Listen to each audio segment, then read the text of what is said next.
മോനെ 30 വയസ്സ് കഴിഞ്ഞിട്ട് നിൻ്റെ വിവാഹം കഴിഞ്ഞില്ല അല്ലേ? ഇതിന് 2 കാരണങ്ങളുണ്ട്, പറയട്ടെ.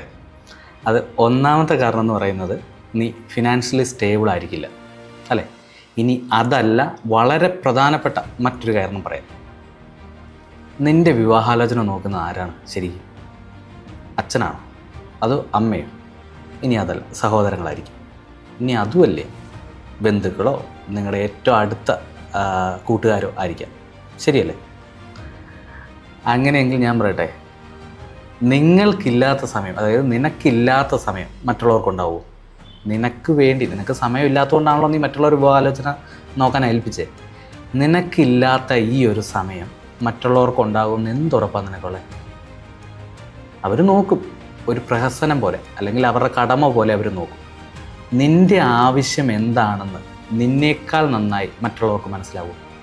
ഇല്ല.